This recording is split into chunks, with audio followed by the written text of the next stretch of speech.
and make regular checkups easy and comfortable. Shamblatt Family Dentistry in Hopkins and St. Paul. Find them online at shamblattfamilydentistry.com or call 1-800-FIX-MY-TEETH.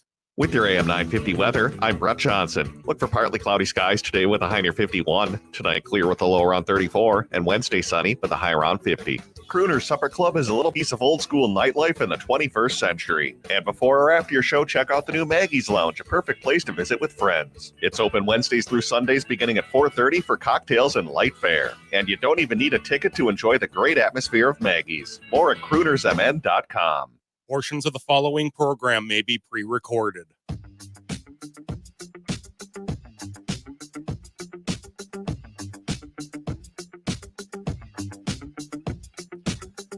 Broadcasting live on the Civic Media Radio Network. It's the Matt McNeil Show for your Tuesday. That's right, Tuesday.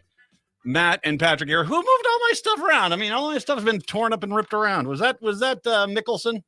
Might have been. He kind of moved some stuff around in there, I'm sure. Oh, well, thank God he made himself at home. All right, I got yeah. All right. Welcome back. Welcome. It is I am back. But this is what usually happens. I'm very grateful to Todd Mickelson and the crew from all his guests that came in and filled in for me while I was gone. It was very nice and very enjoyable. I was down in South Carolina and very much having a lovely time visiting with my family down there and enjoying what is is a state you do not want to go in August. I've been down there a few times in August. It is brutal down there. I mean, it is 95 and like 92% humidity. It is not pleasant. As a matter of fact, one of the last times I was down there, I almost got a heat stroke. I'm dead serious. It is roasting hot, but I was down there. It's nice to kind of travel in October because, I mean, Halloween is everywhere, and it was down in this East Coast, in South Carolina Halloween. It was kind of cool. There's lots of stuff. I did a Halloween tour. I'll talk about that later this week. A lot of fun things there, but it was a really nice time and a good time to go visit my family as well. It was nice to be down there. I am about, I'm going to guess 40 pounds fatter. Holy God, is the food down there good. Oh, I went to a restaurant, traditional Southern cuisine in Savannah. When the lima beans, the freaking lima beans are delicious. Everything amazing. I had, of course, there's a place in Port Royal called the Smokehouse, which is just down the street from Beaufort, South Carolina. I was there. The barbecue there is amazing. And I had that actually on my birthday, which was last Wednesday, and enjoyed that greatly. That was delicious. And then what could have been one of the top meals I ever had in my life, I was up at a place called Crew Cafe up in Charleston. Got up there, and I went up there on the USS Yorktown. Patrick, have you ever been on any of the retired military ships from that time, World War II, Korea War, anything like that? As cool as that would be, I have not. It was amazing.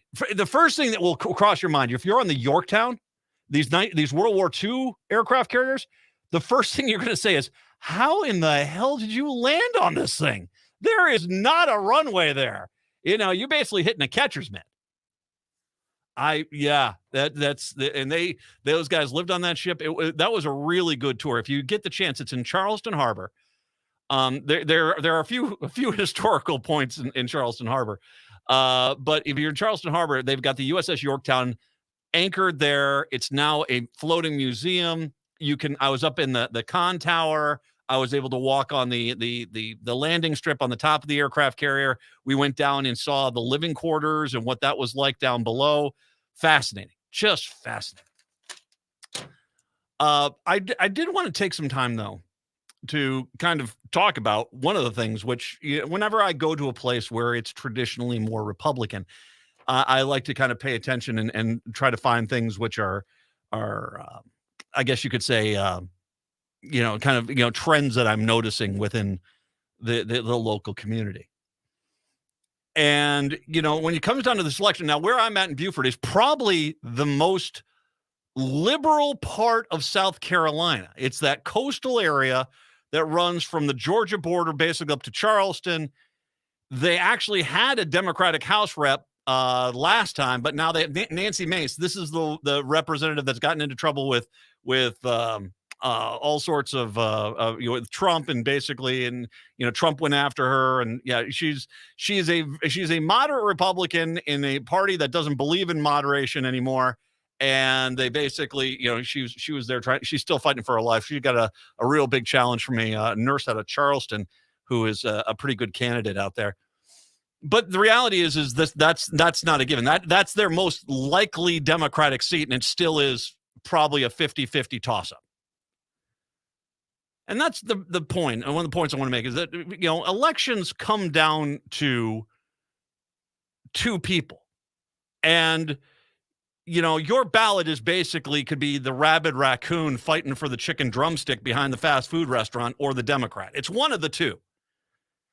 And that's kind of the reality. Is once you get down to two people, it's even when sure, there are some races. I'm going to go out on a limb here. In the city of Minneapolis, Ilhan Omar is going to win Minnesota 5.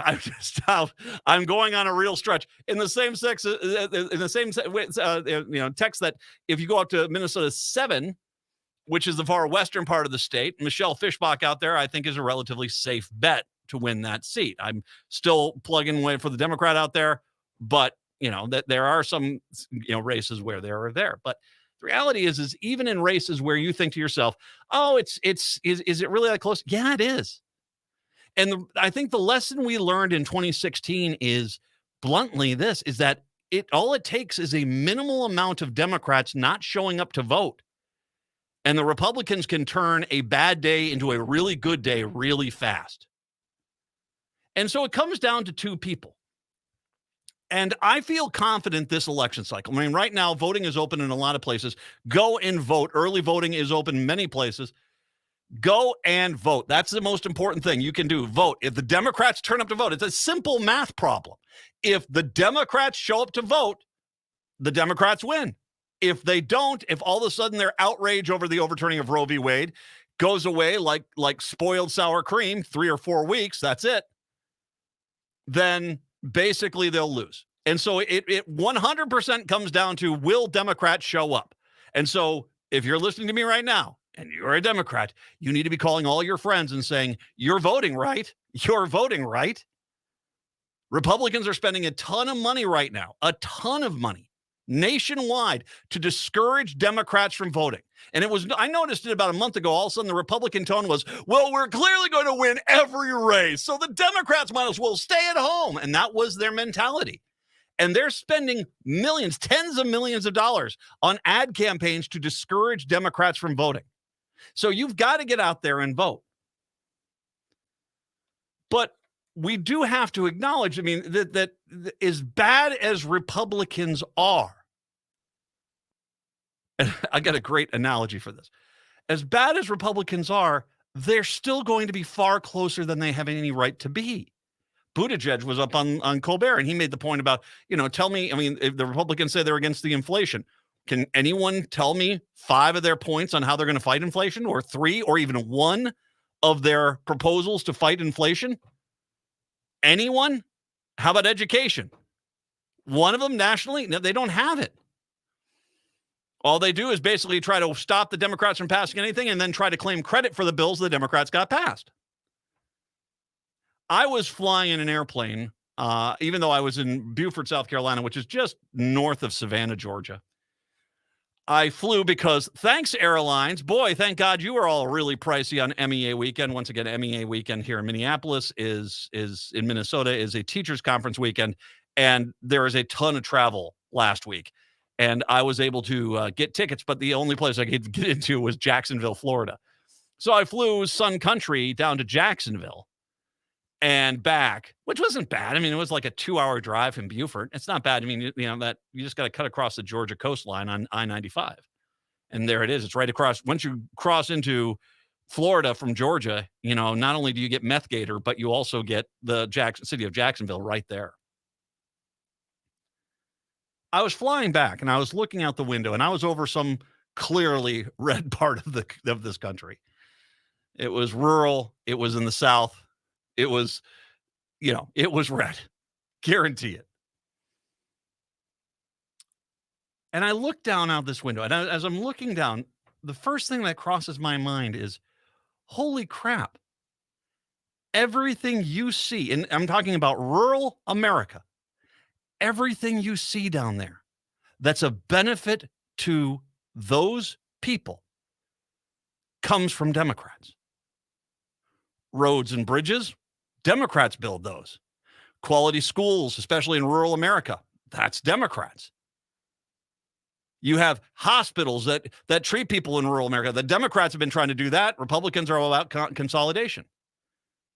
Farm safety, for God's sakes. Republicans have never tried to work with farm safety. Democrats have championed farm safety. Democrats have championed innovations in agriculture through funding of research and scientific studies, which has basically made crops grow better, made animals more immune to simple diseases. That's Democrats. Innovations on the farm as well. Democrats. Clean water in rural America, where you have all these farms. Clean water. Democrats.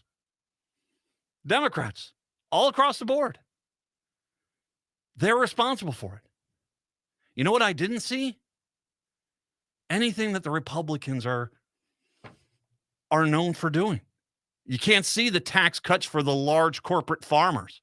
You can't see those. Those are basically the only thing that these people have done. And for 60 years, these people have blindly voted Republican, and everything that helps them in a day-to-day capacity has come to them courtesy of the Democratic Party, and yet they refuse to even think about voting for a Democrat because they only vote Republican, a party that has never delivered for them. Or I shouldn't maybe say never, rarely delivered for them. That's a pretty stark realization when you're looking down and you can see for 100 miles in each direction. It's like, that's all the Democrats work. And yet the people that live there will not vote Democrat, which is what I'm going to talk about when I do come on back, because this is a big problem that definitely needs to be addressed. It is the Matt McNeil Show right here on a Tuesday. Stay tuned.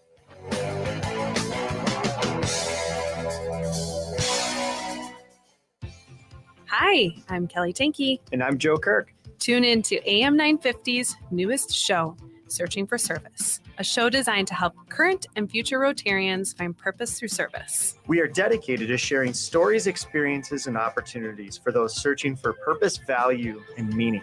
But more importantly, connection through community. Tune in Sundays at 3 p.m. or anytime via podcasts. It's time to stop searching and start serving. Eat Local Minnesota is a great way to find locally owned Minnesota restaurants and food purveyors. You'll find high-quality food and unique eating experiences with dishes from around the world. Just visit eatlocalminnesota.com for your next meal. Cafe Latte combines a cafe dining experience with gourmet quality food. Plus, you can still do online ordering and takeout along with gift cards. Just go to cafelatte.com and choose from their ever-changing selection of award-winning salads, sandwiches, and soups. Cafe Latte is located off Victoria and Grand and online at cafelatte.com. Come visit the award-winning Hazel's Northeast in Minneapolis for breakfast, lunch, dinner, or weekend brunch. For breakfast, try the slow-cooked brisket hash, hippie cakes, and meat waffle. While for lunch, enjoy favorites like the buttermilk fried chicken sandwich or veggie burger. Hazel's is open Tuesdays through Saturdays, 8 to 8, with a Sunday brunch from 8 to 2. Located off 29th and Johnson in Northeast Minneapolis. More at hazelsne2go.com. This is the Being Curious Show. I'm Brian Mariani, founder of No Shift Own. And I'm Kelly Wagner, publisher of Edge Magazine.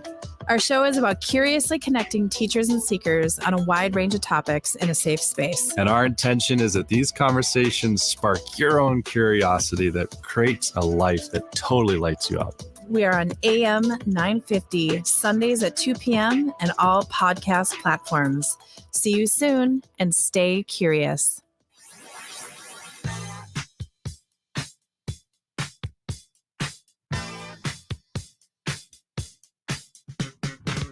Broadcasting on Bull Falls Radio, WXCO 98.9 FM, 1230 AM in Wausau, locally grown radio, WFHR 1320 AM and 97.5 FM in Wisconsin Rapids, Stevens Point. Lake Air, WXCE 1260 in Amory, Air Support Radio, 98.3 Oshkosh, 1100 AM, WISS in Berlin, as well here on the flagship in Minneapolis, St. Paul, AM 950, the progressive voice of Minnesota. It is the Matt McNeil Show. So it's a pretty stark realization when you look down on America from an airplane and realize basically everything that is in rural America that has made their life somewhat better is courtesy of the Democrats. And yet the Democrats can't win there.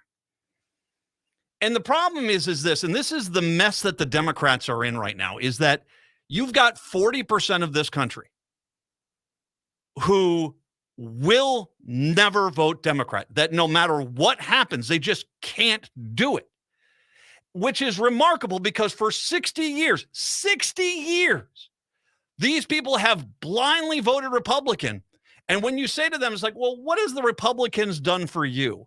And they'll say, tax cuts. And I say, well, what tax cuts? You mean the tax cuts the wealthy people have that you have to pay back? Because those aren't tax cuts. Those are loans from China with interest that the middle and lower class has to pay back. But hey, at least you gave a big wheelbarrow full of cash to a billionaire. And when you press them, what they'll say is, well, the Republicans would have delivered for us if not for those Democrats. And the first thing I say when I talked to a few people about this when I was down south was, wait a second here. The Republicans have had, well, first of all, you're in a strongly Republican state. There hasn't been, it's been decades since the Democrats had any ability to dictate a lot of policy here.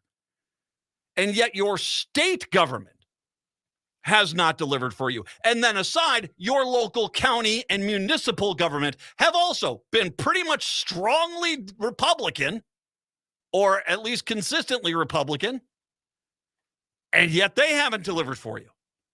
But on top of that, you have had over 60 years multiple times where the presidency, the House, and the Senate were all controlled by Republicans.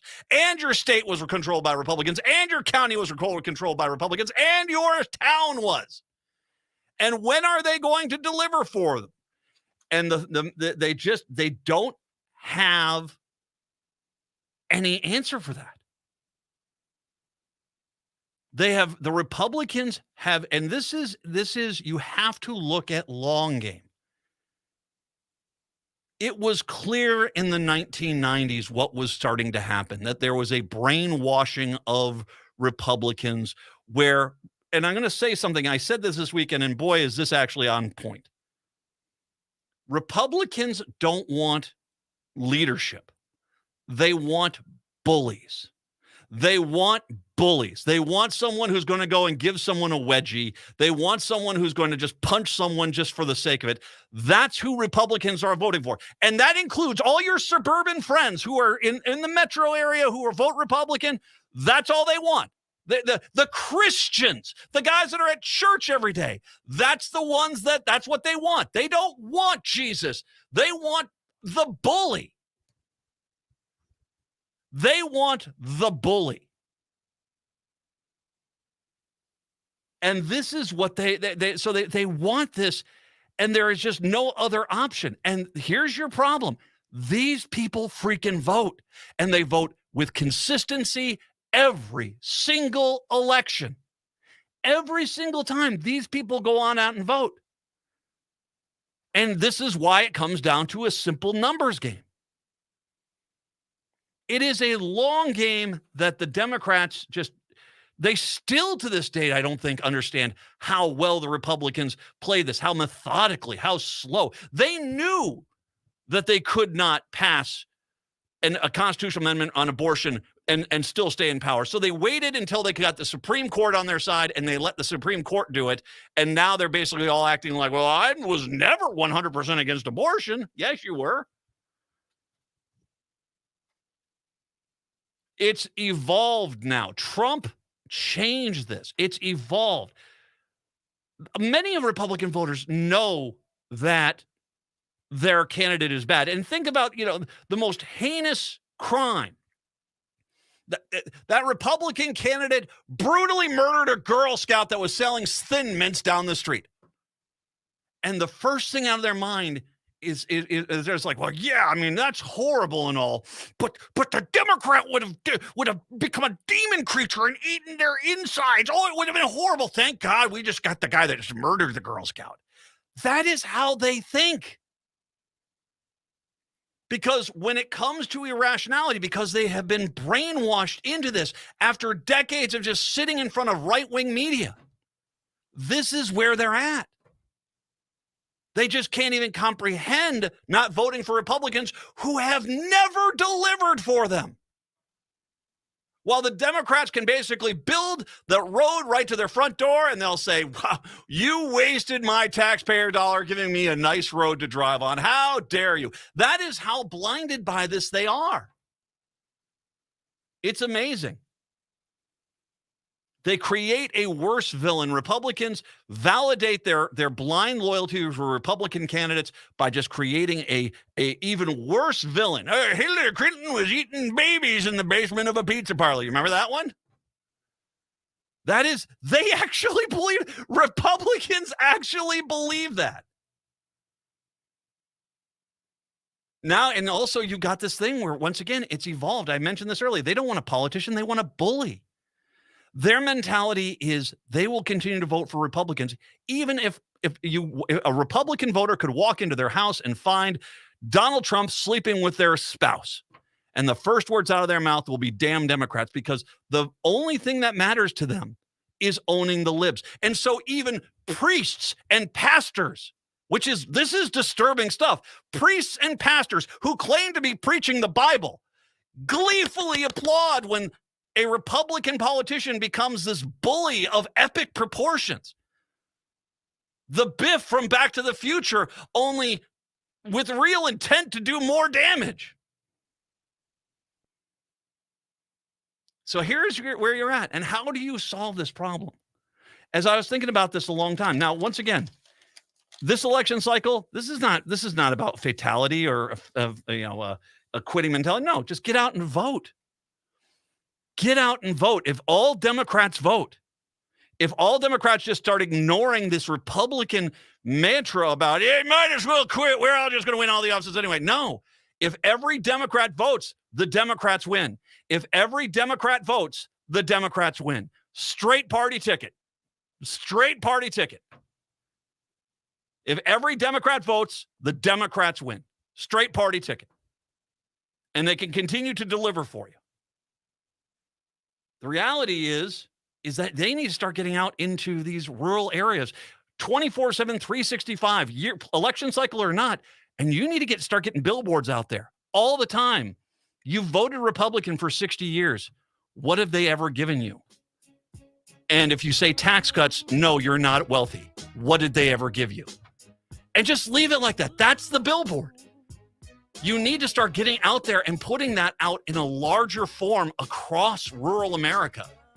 Because until you start doing this and start changing this mentality and make these people realize that you are there helping them, well, it's not going to go well. It's the Matt McNeil Show on the Civic Media Radio Network.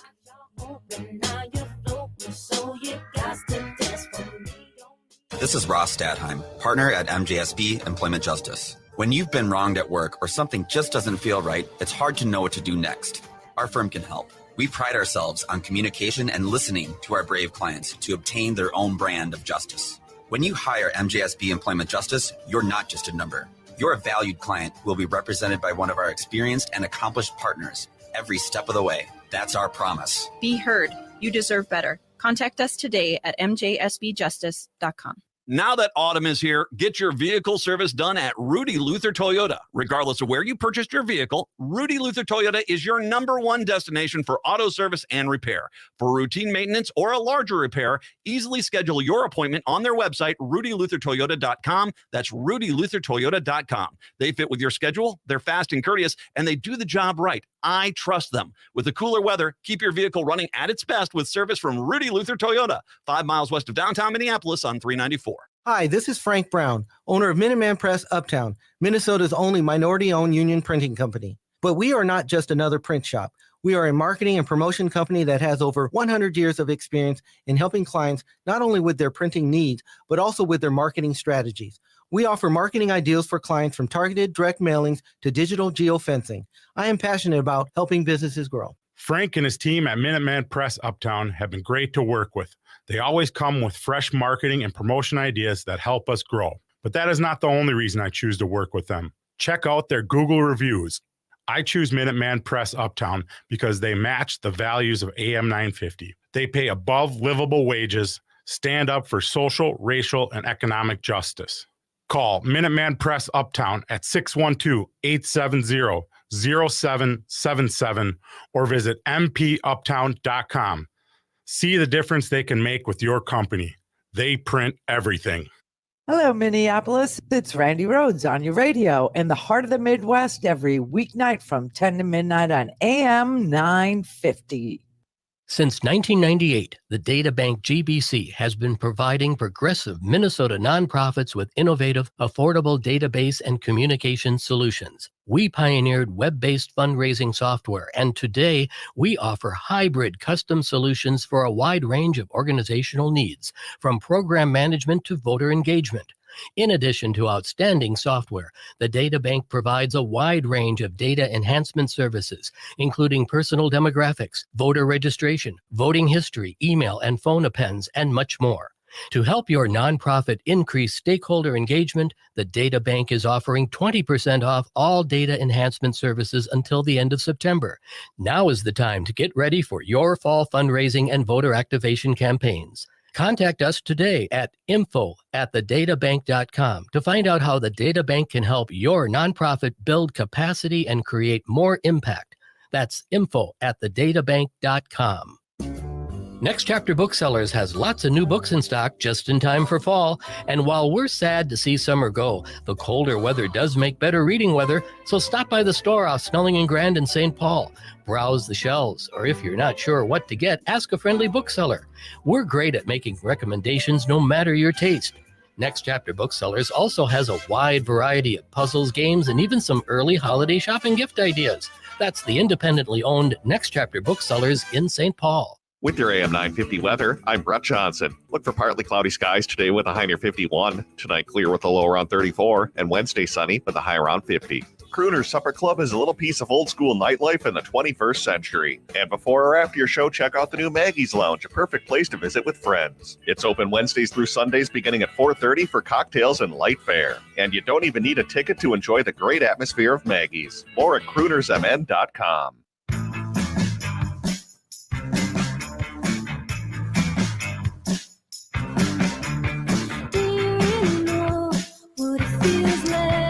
Broadcasting on the Civic Media Radio Network, it's the Matt McNeil Show on your Tuesday, 952-946-6205, 952-946-6205. 2 weeks until Election Day, and joining us right now, running in the Minnesota 1 race, Jeff Ettinger is running as the DFL candidate down there to unseat Brad Finstad. He's kind enough to join us today to talk about his campaign. Jeff, welcome on back to the show. Matt, thank you for having me on again. My pleasure having you on. How is it? You've been all across that district in the last few weeks, I imagine. Absolutely. We're in Red Wing right now. We were in Laverne, which is the far west side by South Dakota, just a couple of days ago. It's a big district, South Dakota to Wisconsin, and we're definitely trying to get out to see a lot of the voters. As you've been out there once again, it's kind of one of those things frankly, there's a lot of things that have happened in the last 2 years that I think that you can point to the Democrats and say thank you. I mean, whether that's solving the pandemic, which was a pretty big problem there. We have this infrastructure bill that got passed, which is going to help I know that's a lot of projects in that district as well. I mean, the Democrats have delivered, and obviously you want to continue that tradition to deliver for the Minnesota 1. Absolutely. I would add to it the recent Inflation Reduction Act. I mean, I hear from voters all the time about how important it is to reduce healthcare costs. So finally turning Medicare loose to negotiate prescription drug costs and setting caps on insulin, and then all the great climate provisions in that bill. I was just with a regenerative farmer here today in Goodhue County, and I think it's going to be really excellent both for us as auto owners or homeowners or as farmers to be able to take advantage of green provisions in that bill, and also to accelerate progress in wind and solar energy. As you're talking to the farmers out there, and it was one of the things I do enjoy talking to the candidates that are out there, with a lot of ag territory there. The reality is that the markets, it's been tough, although there has been some opportunities out there. But the markets are starting to come around again a little bit at this point. What are you, when you're talking to the farmers out there, what are you hearing as far as their biggest concerns in regards to needs for their immediate future?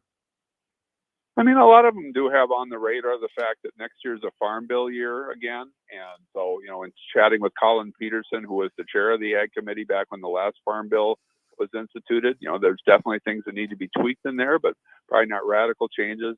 And just overall, I just am trying to articulate a philosophy that certainly was different than my predecessor, Mr. Hagedorn, who was always going around saying you need to get big or get out in agriculture. And I've really tried to be supportive of that. We need our smaller family farms, both for the benefit of our communities, but also I think they're just a valuable resource in terms of providing consumers with more food options. But one of the things it's obvious to me, Republicans have not helped the family farmer. I mean, as a matter of fact, many of these areas have voted for Republicans for generations now. And the Republicans have never really delivered. They've given massive tax cuts to the largest corporate farms, but that's not trickled down. And what you've seen is the family farm, the small farm, has been getting wiped out since the Reagan 80s, and it's only getting worse. When you have a farm bill here, you need to have people that are going to go in there and not just fight for the largest, ag producers out there, that the family farm, especially when you got, people with organics, people that they're doing these farms that are going to farmers markets and just, keeping their, kind of doing it as a homegrown operation so that they can, fund this. I mean, that's where we really need to put the attention to, because these farms are getting wiped out left and right still. You're absolutely right, Matt. The other thing you find, we need younger, but the average age of our farmers is getting older and older, and the younger people coming in are very interested in regenerative, antibiotic-free, organic, natural, these types of options, and also just ways to get into the business, period. And in some cases, they're just doing grazing for operations, but we need to figure out ways to encourage both, the family farms that want to continue to have the next generation be involved, but also get new people into the industry.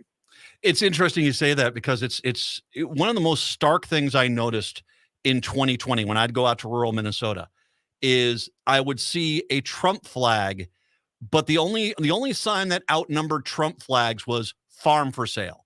And you would see one Trump flag and 3 for sale signs on farms. And I'm like, do these guys not even see what's in front of them? I mean, the obvious reality there, getting new farmers out there, this is going to have to be, I think, we're addressing, how some kids go through school and they look at education that, going into the trades again, we're starting to get more, hey, get back in the trades. These are good jobs. I think we have to have a program that says, you can go on out, get a pretty decent sized land and get out there and farm, but we need to make sure that we are promising margins that are going to make it worth it for that farmer. Absolutely. And Matt, you bring up a great thing about the trades too. That's something I've tried to be involved with in my local community. I chair the Hormel Foundation, and we've created a 2-year scholarship program for all our grads from Austin schools. And those tech degree programs, really, there's a lot of jobs available out there, good paying jobs. I've worked with a lot of the local unions in terms of seeing what wonderful things they're doing with their apprentice programs. So the more we can do to, in a tight economy when it comes to jobs, to be able to provide the right matchup of what's available on the job side with what people have for skills, the better off we're all going to be.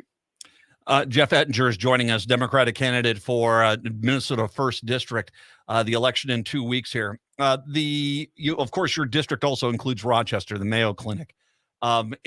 Rochester is becoming more of, it's a growing town. It's actually a very nice town. I like it down there quite a bit. It's very lovely.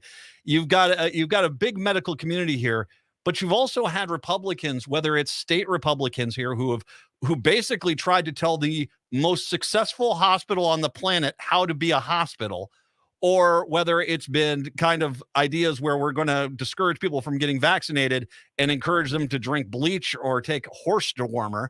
You've gotten things from the national level and the state level that have gone against this.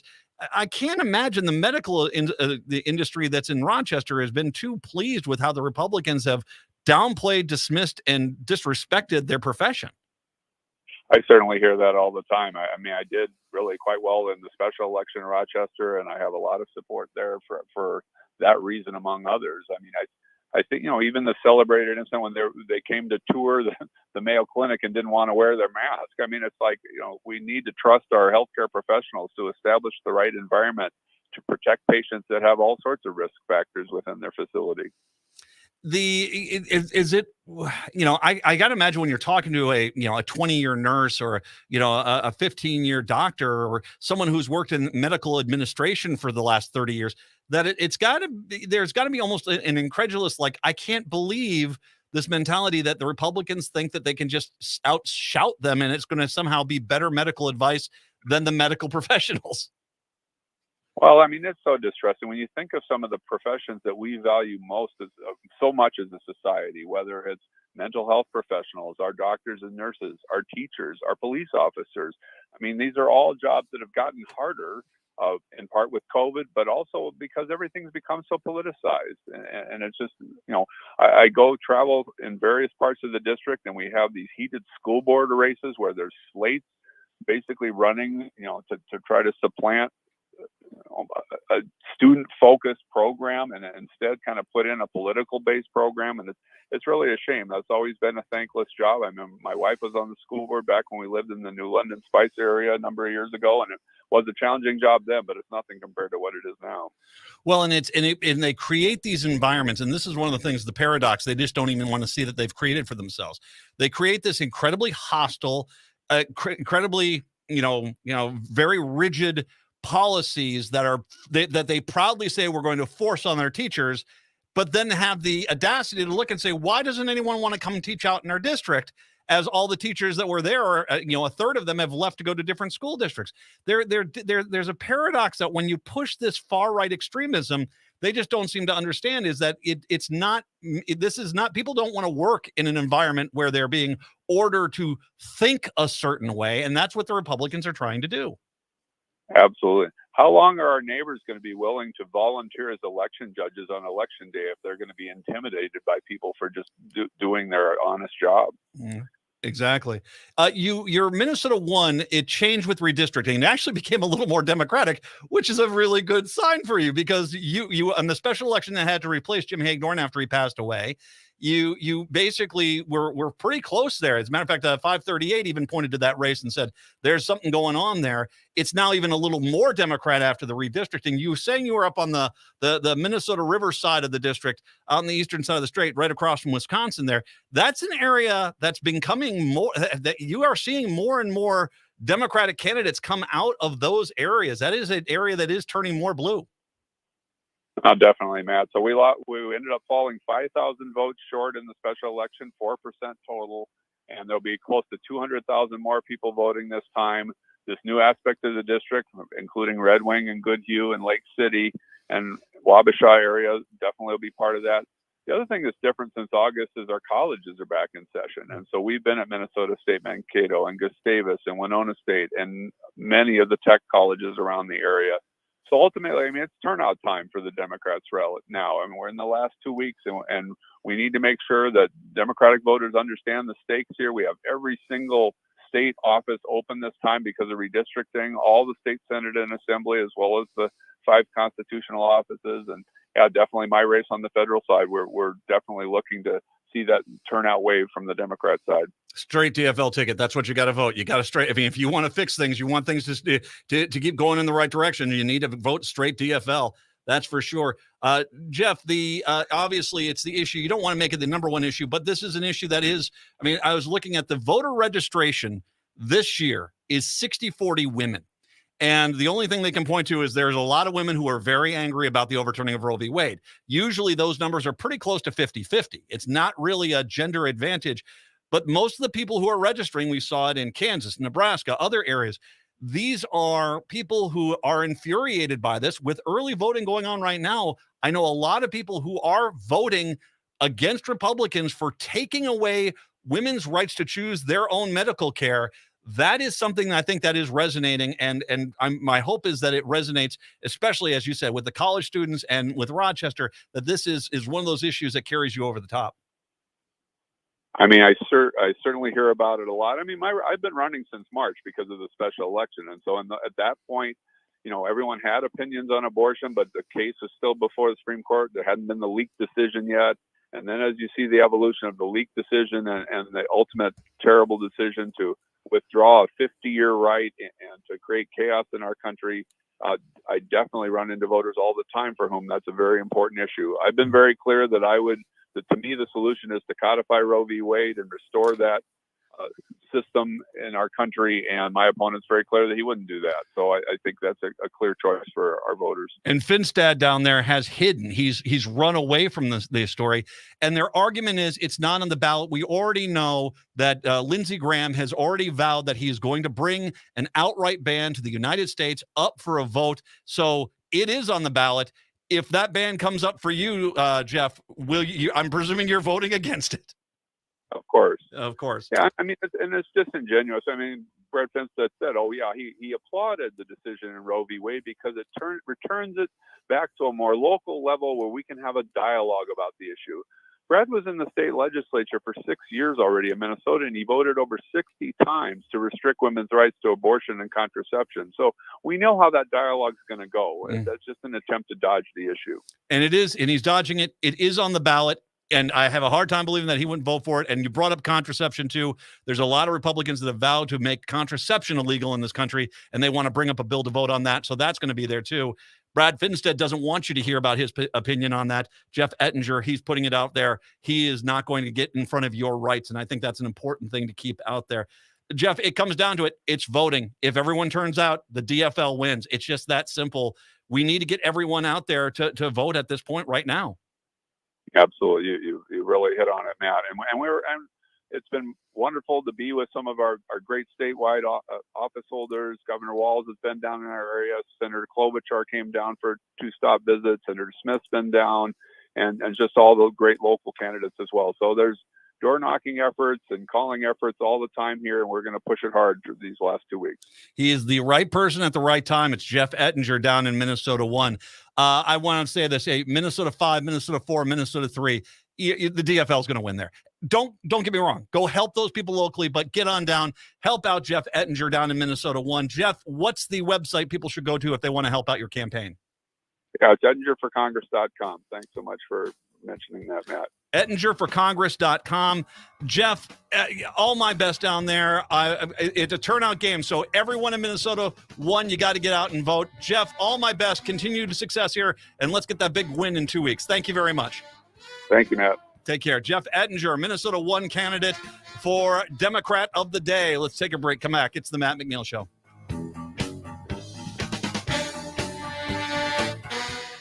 Hi, Alex of Better Futures Minnesota. Does your business or organization need janitorial services, lawn care, or snow services? Obtain a free, no-obligation estimate from Better Futures Minnesota when you mention that you heard about us on AM 950. Our supervised, hardworking, and affordable crews will handle your interior and exterior building and property maintenance needs while you help men in your community transform their lives and walk on a positive path to success. It's a win-win. To learn more, go to betterfuturesminnesota.com under Business Services. As we head into the holiday season, Crooner's Supper Club invites you to enjoy drinks, a delicious dinner, and live music from both big-name local and national artists in a wide array of styles. Before or after your show, check out the new Maggie's Lounge, a perfect spot to visit with friends. It's open Wednesdays through Sundays beginning at 4:30 with cocktails and light fare. And you don't need a ticket to enjoy the great atmosphere of Maggie's. Crooner's Supper Club off Moore Lake and Highway 65, a little piece of old school nightlife in the 21st century. Hi, folks. This is Kirk Bankstad from Wisconsin's Minocqua Brewing Company, and our progressive beer is now available in Minneapolis. Yes, you Vikings can now buy Biden Beer, Bernie Brew, AOC IPA, and Kamala, a strong vice presidential stout, without having to travel across the border. And the best news yet is that 5% of the proceeds of each beer you buy go to keeping Wisconsin blue. Drink progressively with Minocqua Brewing. Get their progressive beers at Lowry Hill Liquors in Minneapolis and Top 10 Liquors in Andover. Find other Twin Cities locations at MinocquaBrewingCompany.com. Hi, this is Kirk Duckwall with the Twin Cities Real Estate Show here on AM 950.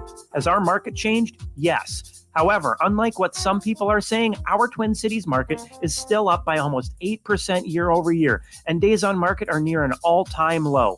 If you're thinking of selling and would like not just a market analysis, but a total market overview, give me a call at 651-303-0019 or find me anytime at housegeeks.com.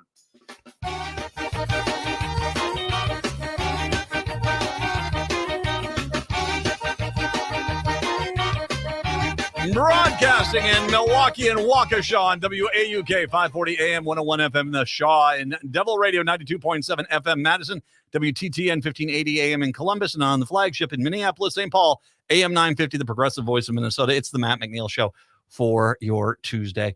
You got to get out there, and I don't care where you're at right now. Donate, volunteer, help these campaigns, and you got to get out and vote. And once again, early voting's going on right now. There is no excuse for not voting.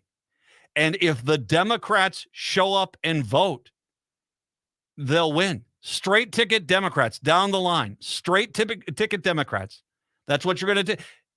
You know, you can pick the race. Democrats have delivered. Republicans haven't. Republicans just try to scare you, and there's some biblical kind of villain there. Blah, blah, blah. Oh, God. So, yeah, 952-946-6205, 952-946-6205. You know, I was gone, and the whole thing with Kanye West. I can say any anti-Semitic things, and Adidas can't drop me, said the artist known as Kanye West proclaimed on Drink Champs just over a week ago.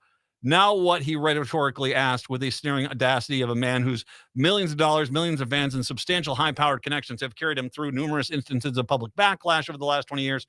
But that day is now over. Today, Adidas dropped him after a month in which he's consistently asserted he's up against a cabal of Jewish people who control the world.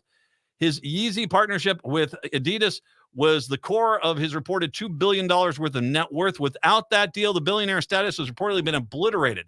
Kanye's music and entrepreneurial endeavors have always been fueled by him foregrounding the barrier, imaginary or real, to stride behind. What's defining trait was endeared until his crosshairs veered from those doubting his musical chops into black people who criticize his MAGA ties, and now to Jewish people. His recent anti-Semitic comments coming after a long stretch of constantly escalating spectacle chasing have finally made it too retroactive for his individual and influential aliases. Adidas joins a long list of high-powered brands like JP Morgan Chase, CAA, and Vogue that have severed ties from him in the past month. MRC has shelved its previously filmed documentary about him. CEO of William Morris Endeavor wrote an op-ed calling for companies to stop working with him. The latest torrent of controversy began with the strong negative response elicited by the White Lives Matter t-shirt that he wore alongside conservative pundit Candace Owens at his Yeezy Session 9 fashion show earlier this month. Now, by the way, okay, I want to say two things. One, I understand this guy has some mental health issues, undeniably. Kanye West has some mental health issues. But mental health issues don't make you an anti-Semite, and it don't make you a bigot, and they don't make you a racist. They just don't. And if you say that, that is just insulting anyone who does have mental health issues that doesn't go down that path. That is not, no, those are things that you have. The mental health issues might make that come out more prevalently, might prevent you from being able to control your inner monologue that tells you probably don't want to say these things out in public. But mental health issues do not make you anti-Semitic or a bigot. That's just the person you are. The second thing I want to mention is this.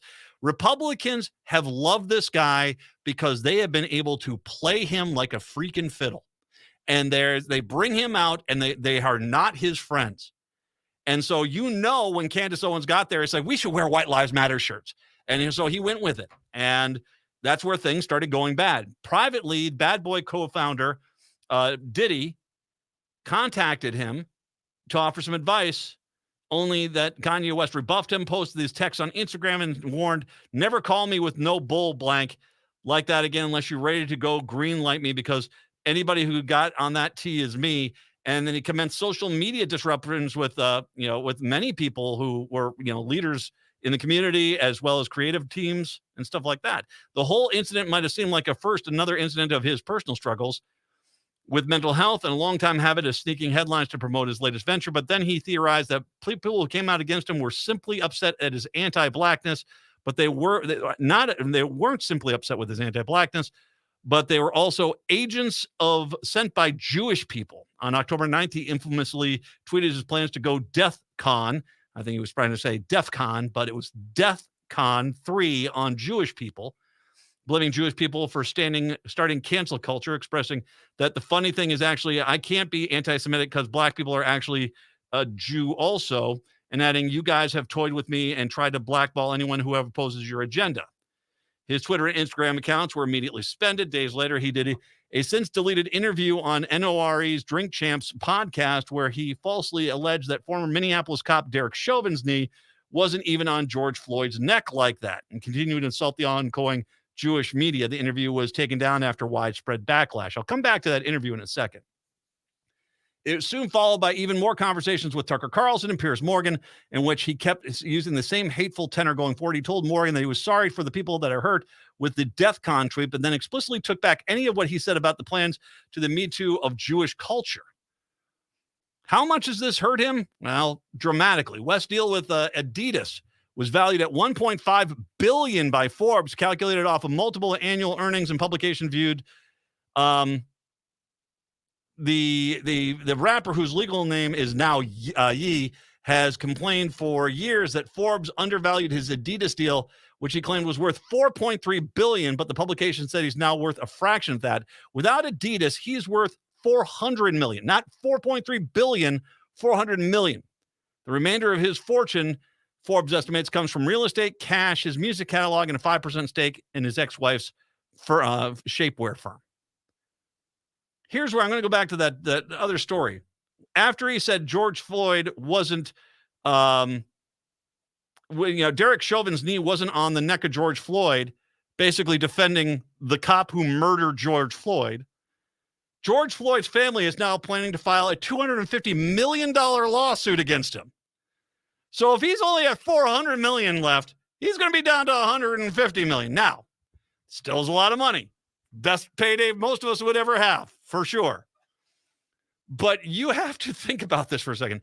He has gone and basically, he's going to go in a handful of months from a billionaire to less than $200 million. I mean, even if he is smart and he basically frantically tries to apologize to the George Floyd family, say, I'm sorry, I was wrong, I was misinformed, all these things, it's still going to cost him.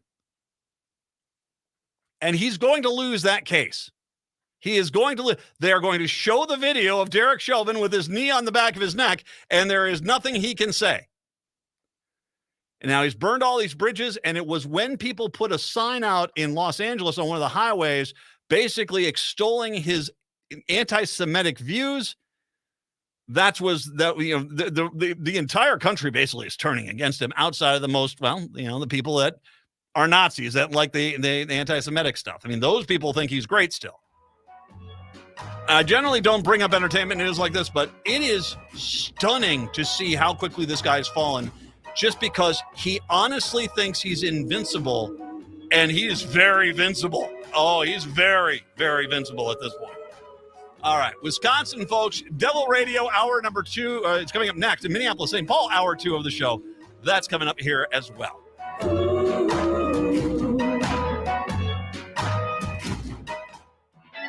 The Electric Fetus is having a store-wide Halloween sale now through October 30th. Take 20% off almost everything in the store, including new and used vinyl, CDs and DVDs, clothing, books, incense, Electric Fetus t-shirts, hoodies, pint glasses, and more. Some restrictions apply. The store is open 10 to 6 Tuesdays through Saturdays and 11 to 6 on Sundays, and closed on Mondays. The Electric Fetus is located just south of downtown Minneapolis at 2000 South 4th Avenue. More info at electricfetus.com. Check out the award-winning Hazel's Northeast in Minneapolis on the corner of 29th and Johnson for a delicious meal any time of the day. Breakfast favorites include Jean's mean fried egg sandwich and the drunken banana French toast. While for dinner, try selections like the fabulous Swedish meatballs or wild rice gumbo. Hazel's Northeast is located on the corner of 29th Avenue and Johnson Street, just a few minutes away from 35W. View Hazel's menu, make a reservation, or place a takeout order at hazelsnetogo.com. Come on, you know it's true. Work is almost bearable when the Stephanie Miller Show is on. AM 950 KTNF, St. Louis Park, Minneapolis, St. Paul, the progressive voice of Minnesota. AP News. I'm Ed Donahue. President Biden talked about the need to get updated coronavirus booster shots. Now I'll show you just how easy it is to get that shot. At the White House, the president got the shot. Over 20 million of our fellow Americans have already gotten the shot. I'm calling on all Americans. Seems like you're having to make this case again. All Americans to get their shots just as soon as they can. President Biden also is recommending getting the flu shot. Police in St. Louis found a note written by the gunman who shot and killed a teenager and a teacher at a local school. He wrote, quote, "I don't have any friends. I don't have any family. I've never had a girlfriend. I've never had a social life. I've been an isolated loner my entire life. This was the perfect storm for a mass shooter." The gunman was shot and killed by police. A court in Russia rejected Brittany Griner's appeal of her 9-year prison sentence. The American basketball star was arrested for drug possession in February at a Moscow airport. Elizabeth Rood is with the U.S. Embassy. It is honestly tragic that Ms. Griner had to spend her birthday last week in a Russian prison rather than at home with her family and on the basketball court with her teammates. At the White House today, President Biden says the administration is working to free Griner and other Americans being held in Russia.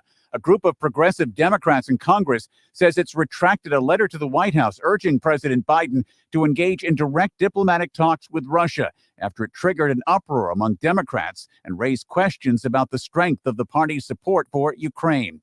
A source tells the AP the House committee investigating the Capitol riot is interviewing Hope Hicks, a longtime aide to former President Donald Trump. A disappointing report on consumer confidence did not disappoint investors. The Dow finished up 337 points. This is AP News. We tried Dynovite nutritional supplement, and after a couple of weeks, we noticed a big difference. Our little Gizmo's coat was shinier, and there was a lot less scratching and shedding. My dog smelled and scratched constantly. We bathed and sprayed her, took her to the vet, but no results. Now, a little Dynovite in her food helps Bella keep her beautiful coat with no scratching or smell. Happier, healthier with every bite. Over 1 million pets helped with Dynovite. Here's a message just for the attorneys out there. So you passed the bar, joined a firm, or even built your own. Now are you finding out that you're doing more administration than actual law practice? Lexicon can help. Lexicon is a legal technology provider with over a decade of experience streamlining administrative tasks like timekeeping, billing, and more, so you can focus on maximizing billable hours and increasing client satisfaction. Call 855-4-LEXICON or visit lexiconservices.com/go to learn more. Hi, this is Chad from AM 950. Snap Construction is arguably the most well-reviewed roofing, siding, window, and insulation contractor in the metro. Ryan is so excited about working with AM 950 and our listeners that he wants to help us grow. This is Ryan, owner of Snap Construction. I was friends with Chad long before I started marketing with him. I was a bit skeptical of radio advertising before Chad convinced us to run ads. The advertising's been so successful, we want to help the station grow. We've absolutely loved working with the listeners of AM 950, and we all know how extremely important this radio station is to the community. To help AM 950 grow, Snap Construction will be putting up proceeds to assist the station in marketing on social media. Snap Construction encourages you to follow, engage, share, and interact on the AM 950 social media platforms. Together, we can all work to ensure AM 950 continues to thrive and grow in our communities. We stand by our work with a lifetime craftsmanship guarantee. For a free estimate or more information on our financing, call 612-333-SNAP or check us out online. Seward Co-op is now offering convenient self-serve and prepackaged hot options and salad bars at both the Franklin and Friendship stores. Breakfast items available daily until 11 a.m. and brunch served all day every Sunday. Their weekly lunch and dinner menus highlight cuisines from around the world. They offer vegan, vegetarian, and gluten-free options daily. 95% of the ingredients used are organic from small-scale, local community food producers whenever possible. More at seward.coop. With your AM 950 weather, I'm Brett Johnson. Look for partly cloudy skies today with a high near 51. Tonight, clear with a low around 34. And Wednesday, sunny with a high around 50. Crooner's Supper Club is a little piece of old school nightlife in the 21st century. And before or after your show, check out the new Maggie's Lounge, a perfect place to visit with friends. It's open Wednesdays through Sundays beginning at 4:30 for cocktails and light fare. And you don't even need a ticket to enjoy the great atmosphere of Maggie's. More at croonersmn.com. Portions of the following program may be pre-recorded. Hour 2 of the show, AM 950, the progressive voice of Minnesota. It's the Matt McNeil Show. Nice to be back.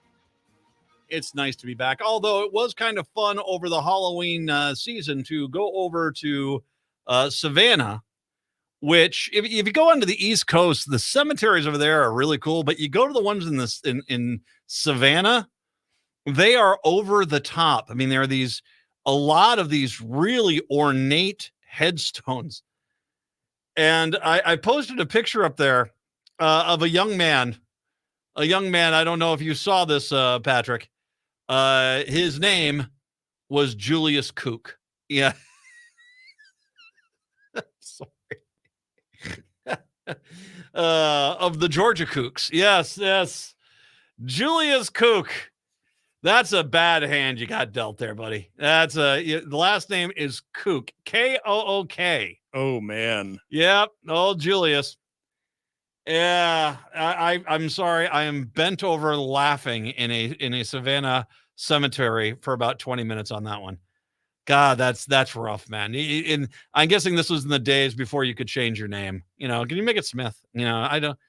Well, maybe, I don't know. Maybe Kook was just it wasn't a bad word until Julius came around and, then he's collecting urine out in steel drums behind his house. What's that Kook up to next? It's probably a good argument that maybe that's where that word came from. Oh, Julius. Is he putting a gun in his sweatpants waistband again? Oh, you Kook. Is he putting it in the back of the sweatpants? Oh, there you go. Which brings me to a story. Oh, remember when they said, hey, we're going to have care and conceal. Hey, everyone's going to be so much safer. A man accidentally shot himself in the leg while attending a fall festival attraction in Brooklyn Park on Saturday morning. According to an alert from the Brooklyn Park Police Department, officers responded to a report of a 38-year-old man from Circle Pines who had shot himself at the 8,000 block of 109th Avenue North just before noon. That's the address of a popular Twin Cities Harvest Festival in Mays, with a witness telling the Minnesota branch of the anti-gun group Moms Demand Action that the man had entered the corn pit shortly before the gun went off. So I want to make sure we put this in perspective here. This guy goes to a farm fest, enters into a corn pit, and has a gun, loaded gun, with him.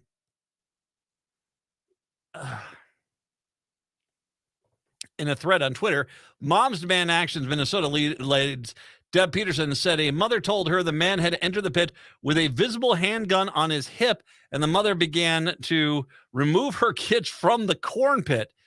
Police say following interviews with several witnesses, the gun went off while the man was bending over at the waist and removing corn from his boot. That's when the gun went off, and he got himself in the upper leg. Upper leg, or did he get himself in the hello there? Wow.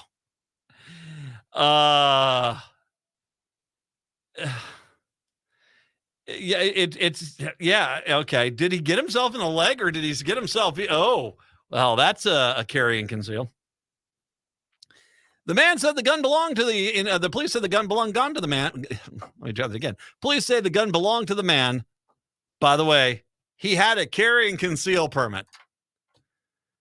Shot himself, possibly in the old bread basket down there. At least he got himself in the leg. But was the corn pit fun? Apparently, the news media, Bring Me the News, has reached out to the Twin Cities Harvest Festival and made that they have not had any further comment there. Yeah, I wouldn't imagine you would at this point. Holy God. I also want to mention this story, which, yeah, I'm getting the impression this guy might not be telling the truth. You see if you can, there might be something wrong here. A 42-year-old Princeton man is accused of attempted murder after he allegedly shot his longtime neighbor outside their home on Thursday. Prosecutors on Friday charged Austin Carlson with one count of second-degree attempted murder of his neighbor, whom Carlson allegedly shot twice. The victim has known Carlson and has lived in an adjoining apartment in the residence of the 400 block of 6th Avenue South since 2011. According to the criminal complaint, Carlson told police the victim had shoved him as they exchanged words, prompting Carlson, now this is the man who has been charged with the crime, he pulled out a pocket knife, which he held by his side with the blade extended. So, Carlson pulls out the weapon. The other guy didn't pull out a weapon. He pulls out a weapon. Charges state Carlson told investigators the victim became more aggressive when he saw the knife and tried to grab Carlson. So the victim sees you with a gun, sees you with a knife, and you're surprised that the guy's like, oh, okay, fine, this guy's going to try to stab me. I better start protecting myself. Well, fighting on the ground, sounds like Carlson got to the and find out, portion of this argument. Carlson told investigators becoming more aggressive. Fighting on the ground, Carlson allegedly yelled for his girlfriend to give him his phone and call 911. Charges state, but then he yelled for her to, then he yelled for her to grab his gun. Carlson told investigators he put away his pocket knife, took the gun from his girlfriend. At this point, the victim was preventing Carlson from entering his apartment. Carlson then shot the man once in the stomach and once again in the upper chest when the victim took two additional steps forward. Okay, he's not a zombie. That's not how it works. He gets shot in the stomach. He's not running for you. He's down. Carlson admitted the victim never had a weapon of any kind outside of us beating you with his own damn hands. And this is why guns, this is the epitome in my mind of the gun guy. Picks fights with people, pulls weapons, and when he finally beats someone who's like, okay, I'm not taking your crap, and starts beating his ass, then what happens? Where's my gun? Shoot, shoot, shoot, shoot, shoot. Oh, I was the victim. I was the victim. Yeah, right. So here's where it gets a little interesting. At the scene, police noted Carlson's girlfriend had blood on her clothing. She told investigators Carlson and the man had been arguing outside when Carlson shot the man twice near a car parked in the backyard. Wait a second here. That doesn't seem to be preventing him from getting in the house. It seems like there's a problem with Carlson's story here. Investigators found the firearm in a gun case in the apartment. Responders carried the victim down a set of stairs into a waiting ambulance. Carlson was booked into the hospital to be evaluated before being booked in the Mille Lacs County Jail. Yeah. So, yeah, this is what you get with gun guy. This is what you get with gun guy a lot of times. Either too stupid to know for themselves, and gets into a freaking corn pit at a fall festival with a loaded gun. My God, okay. I'm just going to take this as if you are a gun owner, that's like the stupidest thing you can do. The corn dust, all that stuff, the chance that a corn kernel could get jammed in the muzzle. I'm not joking. That's a stupid thing to do. That is a quick way to ruin a firearm. You're lucky when the thing went off, it didn't explode. Moron. Or it's I'm going to be the tough guy. And someone says, no, you're not going to be the tough guy.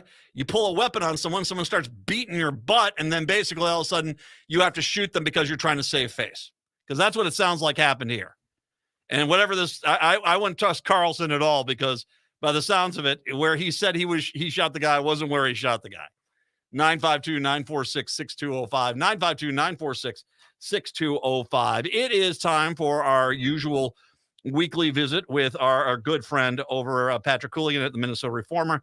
They're talking about Scott Jensen's controversial medical views, and Basic Cooligan has written about his books. Now, Jim Schultz could also change consumer protections if elected Attorney General. We'll talk about that. It is Brett talking to Patrick Cooligan from the Minnesota Reformer right here on AM 950. AM 950, the progressive voice of Minnesota. Brett Johnson with you here on a Tuesday afternoon. And after being off for a couple of weeks, we are back with our usual Tuesday interview. That's with Patrick Cooligan, who is the editor-in-chief of the Minnesota Reformer. As today, we are going to be focusing on some news articles that they've been writing in regards to the Attorney General's race, and then also in the governor's race, as one of their writers, Michelle Griffith, had a chance to read a couple of books that Scott Jensen has written, and there is some interesting anti-science stuff in those books that we'll be getting to in just a moment. But Patrick, good to have you back on the show today, only 2 weeks away from Election Day. Hard to believe, right?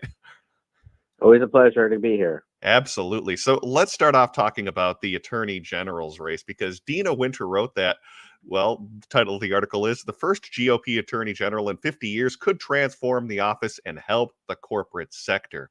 Now, of course, DFLer Keith Ellison is the incumbent, and he's running against the Republican challenger Jim Schultz, who is a former investment lawyer who does not have any courtroom experience as a litigator, and he's been heavily focusing on his campaign with the issue of crime. So, Patrick, this seems to kind of follow a theme of what we've been seeing from Republican candidates of really focusing their campaigns on this issue of crime. But I think what's important to point out in the Attorney General's race, and what Dina does in her article, is that really the AG's office in Minnesota doesn't have a whole lot to do with actually pursuing your everyday criminal, correct?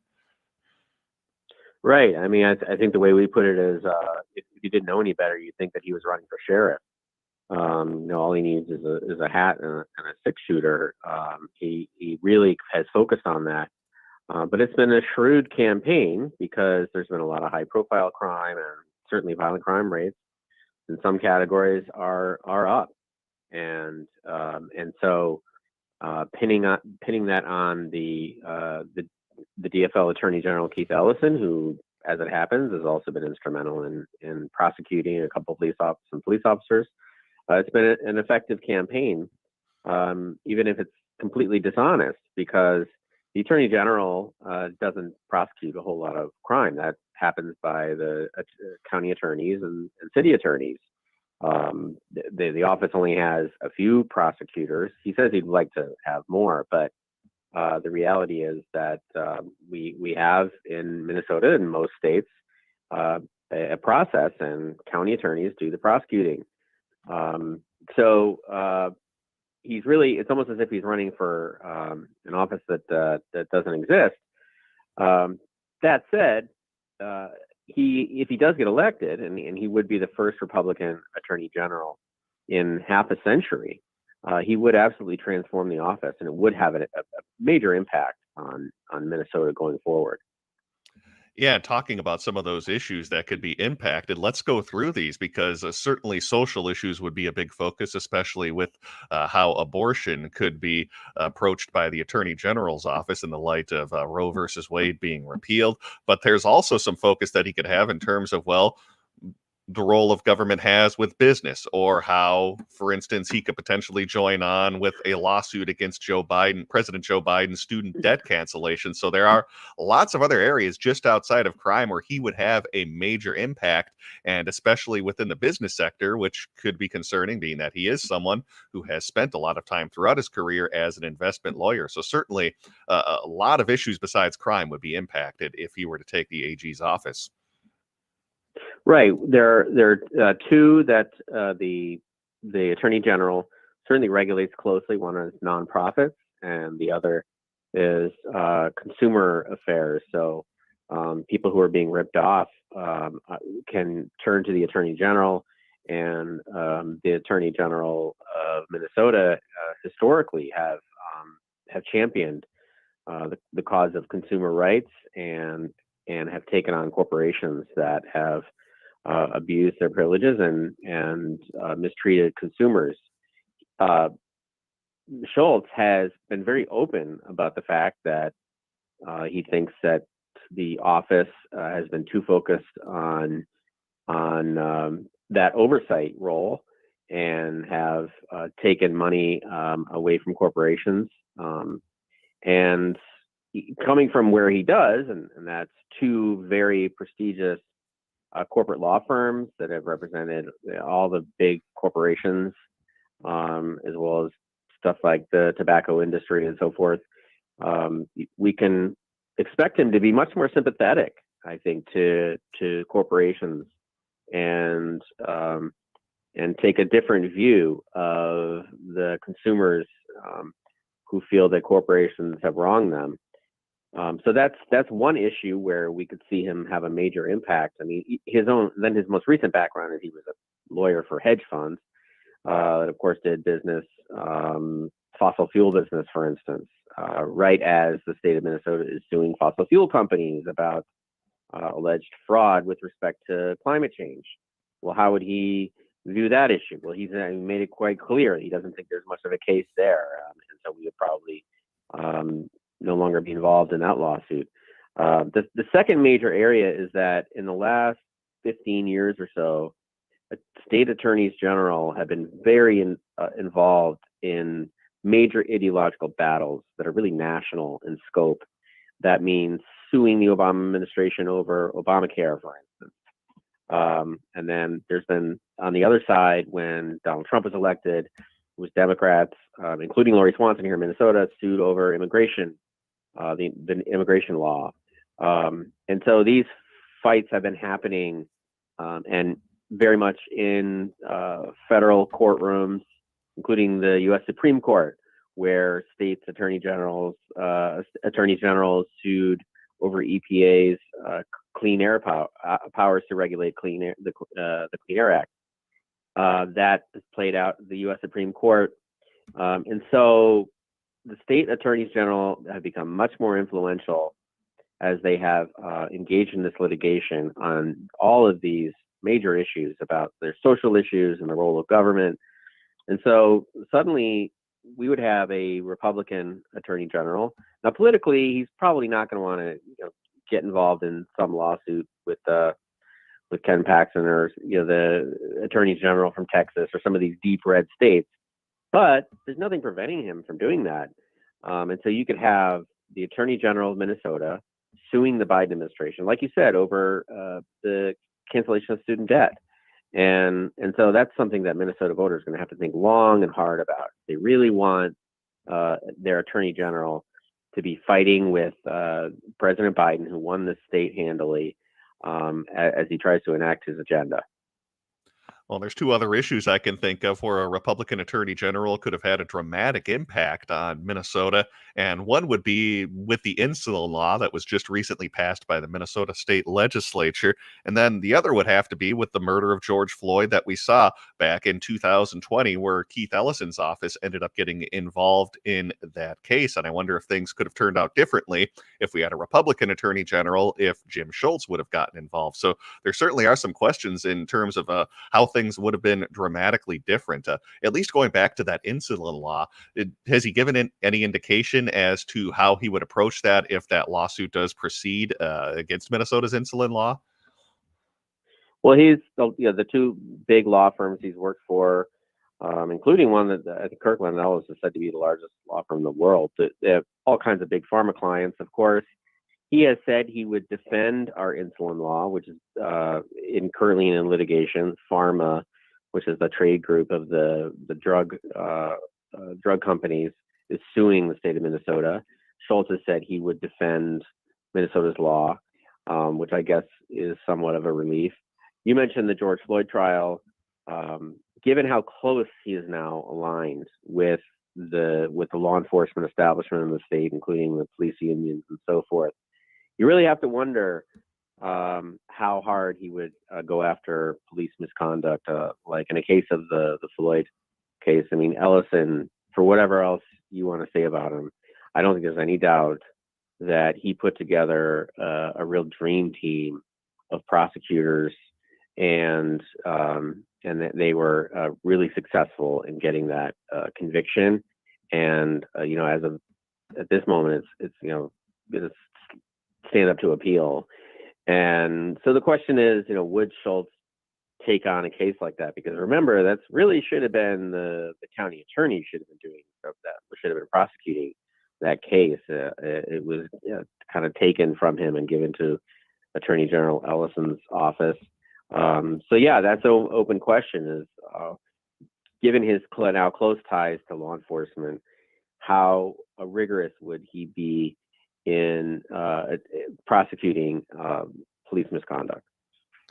And final point to wrap up before we move on to the other article that you guys are working on at the Minnesota Reformer. And just want to say how important it is that you guys are doing this work to will bring up exactly what it is the Attorney General's office actually does, because this has kind of followed a theme that we've been seeing from Republican candidates for statewide office, where at times it appears they don't know, or maybe they do know what the office does, but are intentionally not saying it, whether it is Jim Schultz implying that he'll be involved with the direct prosecution of criminals, or if we're looking at Kim Crockett in the Secretary of State's race, thinking that the state is the entity that ends up counting the votes, which of course is not the case whatsoever. So just want to say it's important to do this work out here to make sure voters are actually educated on what these offices do, since some of these Republican candidates have been misrepresenting what it is they would be able to do if they were elected.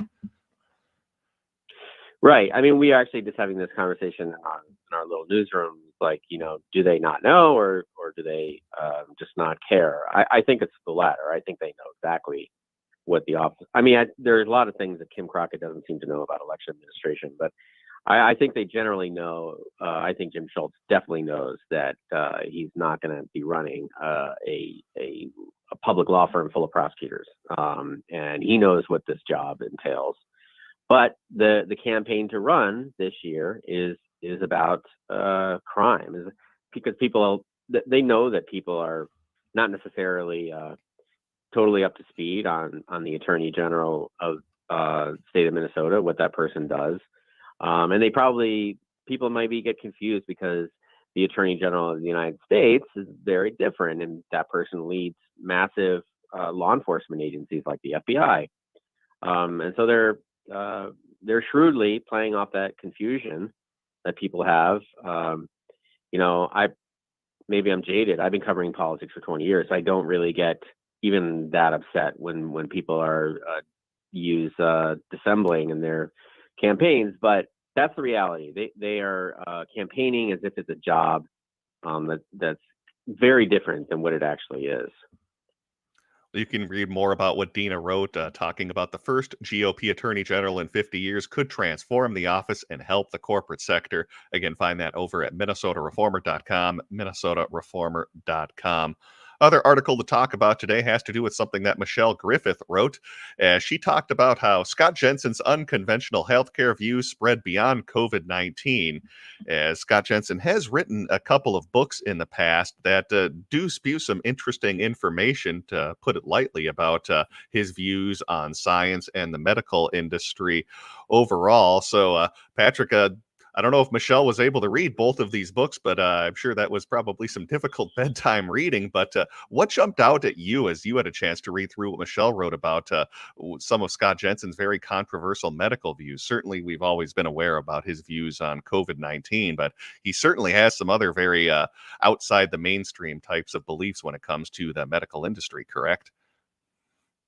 Right. I think that's the key point here, is that his ideas about COVID-19, that it was all over, that it was all exaggerated, and that we didn't really need the public health restrictions that we put in place, that vaccines are sort of a judgment call whether or not you get them or not. I mean, these were not one-offs at all. I mean, he has very unconventional views about healthcare. I mean, a few of them stick out. I mean, one is he's against digitized medical records. I think it's been a hard transition. A lot of doctors complain about it, and nurses, they spend a lot of time with the records. But I don't think I have not heard that anyone in healthcare say anything but that this is necessary step forward. Most importantly, because it helps doctors coordinate care. You very often have different specialists it's important that they are really talking to each other, and obviously digitizing medical records, which is a fancy way of saying like putting them somewhere where everybody can see them. That isn't just a paper file. I mean, of course, that's a good idea. And so his objection to that is that, well, people will tell their doctors things, they'll go in on their chart, medical chart, and then the government's going to see it. This is kind of tinfoil hat stuff. The next thing is he talks in one of the books about a woman who was grieving and asked maybe whether or not she needed an antidepressant, and he said, well, the better way to get through grieving is through a listening ear and a caring touch or something. I'm just paraphrasing here, but what struck me was that he's not a psychiatrist, and I don't really understand why he's talking. I mean, if a patient of his were struggling through a mental health crisis, you would think that he would send them to a specialist instead of like giving us Scott Jensen's views of, and nor is he a thanatologist. He's just giving us his views on grief. He seems to have, and maybe this is okay, I mean, he seems to have a thing against the drug industry. I think it's useful for everyone to have a skeptical view of that. But sometimes people need medicine, and so it's interesting that he has a sort of blanket view against. Then on the other hand, as Tim Walz pointed out in the debate last week, he was one of the top prescribers of opioids in 2013. So, and that's right from the federal data, and we checked that, and sure enough, it's there. So there's a lot that's unconventional, and then right down to vaccines, not just the COVID-19 vaccine, but all vaccines. He seems to be kind of agnostic about it, whether or not we should do it or not. And it's just, that one especially is really outside the mainstream. I mean, I think the vast majority of doctors and healthcare experts would say that we really need people to be vaccinated, not just against COVID-19, but against, polio. I mean, the polio vaccine is one of the great achievements in human history. And Scott Jensen says, maybe you want to take it, maybe you don't. And this is both, medical experts will say, I think this is bad for individuals and it's bad for society. Yeah, absolutely. And I believe what he said in those books was essentially just Google it if you have questions about getting vaccinated, which generally isn't the best advice, is just going to old Dr. Google if you have a question about something medical. But a final point I wanted to wrap up here with Scott Jensen, and you were talking about how he is very skeptical of the drug industry and especially opioids. And I think that's a very valid concern that a lot of people have, where he's talked about how he's been hesitant sometimes to prescribe opioids when people run into medical issues. But as you pointed out, and as Governor Tim Walz pointed out in the debate, that Jensen used to be one of the top prescribers in opioids in the state of Minnesota going back a few years ago. So even though he might be very skeptical of the drug industry, which can be appealing to a number of people, I wouldn't exactly hold my breath that he's going to be holding the drug industry and the pharmaceutical industry accountable if he gets elected governor, correct? Well, we'll have to see on that. Mm-hmm. It's possible, and of course Jensen didn't speak to us for this article. They don't speak to us, but for all we know, there was he had a set of patients in 2013 that required this really significant prescribing of opioids. But it is very curious that he would be so skeptical of the pharmaceutical industry, and yet in 2013 be one of the biggest prescribers of opioids in the entire state of Minnesota. Especially since in 2013, I mean, the cat was out of the bag. I mean, we all knew by that point. There was tons of national attention on the fact that the drug companies seemed to be pushing opioids for profit, and their addictive properties were well known. And so that was certainly curious. And I think what you said just earlier about when he encourages people to be skeptical of what their own doctors tell them. And even, anybody who's had symptoms and Googled them has probably can identify with the fact that you will go down these rabbit holes you wish you had never. And, I think the best thing is to find a doctor who you trust and to listen to their advice. I think that's what most people would say. I think that's what most doctors would say, but also experts in this kind of thing. I don't think that Googling your condition is wise. Even if you want to do some, I suppose it's okay to do some basic. You want to do some basic research about, and read some reputable material about what it is you may be experiencing. But it's just surprising that a doctor would really cast aspersions on his whole profession as he seems to here. Yeah, absolutely. Well, we are just about out of time. You can find more about that over at minnesotareformer.com, minnesotareformer.com. Michelle Griffith's article, Scott Jensen's unconventional healthcare views spread beyond COVID-19. Make sure you go to minnesotareformer.com and make sure you give them support as well, as they could certainly use your financial help as well to bring these very important articles to us. We have been speaking with Patrick Coolican. He is the editor-in-chief of the Minnesota Reformer. Patrick, as always, thanks for coming on the show today. Always a pleasure. All right, let's take a break and send things back over to Matt McNeil on AM 950.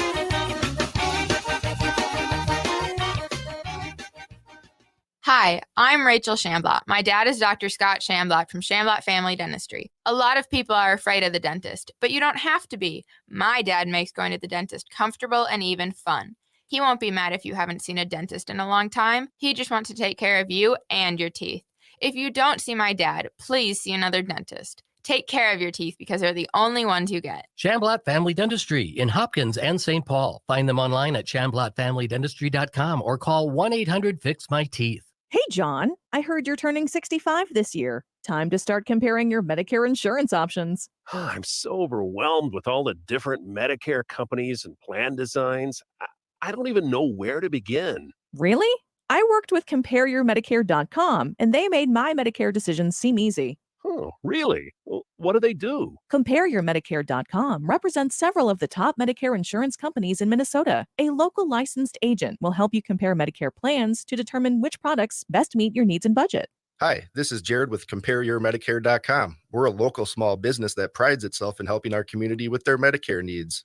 Medicare is complex, but it doesn't have to be. Whether you're planning to retire early or work past Medicare eligibility at age 65, give us a call. We can guide you through how and when to apply for Medicare. Go to CompareYourMedicare.com or call 952-465-0074 to schedule a consultation. CompareYourMedicare.com is part of the Minnesota Health Insurance Network of Agents. Turn to Auto Technical with your vehicle donation. Even though Auto Technical is a small nonprofit, we have helped more families with transportation than any organization in Minnesota. Since '94, we have reconditioned donated vehicles so they have a higher tax benefit. Call Richard at 612-919-5526, 612-919-5526, or autotech.org. Hi, this is Laura, and I want to tell you about my family's favorite thing. It's our wood stove. We bought it about 14 years ago from Woodland Stoves and Fireplaces. And see, the wood stove has actually paid for itself because we can keep the main area that we live in toasty warm with this great moist heat. But more important than saving money, it has actually improved our lives. Having a fire simplifies life. It provides comfort. It sort of takes the chill out of winter. I'm Peter Solak. In 1977, I started Woodland Stoves and Fireplaces, and I experienced the simple joy of warming myself by a fire. I also realized that the place and the way we embrace fire has evolved in a diversity of forms and styles. So at Woodland Stoves and Fireplaces, we have brought together the widest selection of our fireplace products and technical knowledge in the Twin Cities. Our mission is to use our knowledge to help you choose the design and function that is right for you and your home. Visit Woodland Stoves and Fireplaces today and find the right fire for you. I'm John Peterson of Ferndale Market, and I'm the third generation to grow turkeys on our family farm in Cannon Falls. We've grown them the same way since 1939, free range and without antibiotics. We're proud of the way our turkey tastes naturally, so we never add fillers or basting solutions, just 100% pure turkey. And we're proud to remain an independent family farm. Looking for an extra special addition to this year's Thanksgiving feast? Our fresh, never frozen turkeys remove the hassle of thawing and can be picked up just days before your celebration. Available at natural food stores across the region. Reserve your fresh, free-range Thanksgiving turkey for pickup at our store right on our farm in scenic Cannon Falls or at one of our retail partners. For more information on finding our Ferndale Market Thanksgiving turkey near you, visit us at ferndalemarket.com. That's ferndalemarket.com. Thank you for your support of local foods and farmers. We'll hope to see you at Ferndale Market soon. ferndalemarket.com. With your AM 950 weather, I'm Brett Johnson. Look for partly cloudy skies today with a high near 51. Tonight, clear with a low around 34. And Wednesday, sunny with a high around 50. Crooner's Supper Club is a little piece of old school nightlife in the 21st century. And before or after your show, check out the new Maggie's Lounge, a perfect place to visit with friends. It's open Wednesdays through Sundays beginning at 4:30 for cocktails and light fare. And you don't even need a ticket to enjoy the great atmosphere of Maggie's. More at croonersmn.com.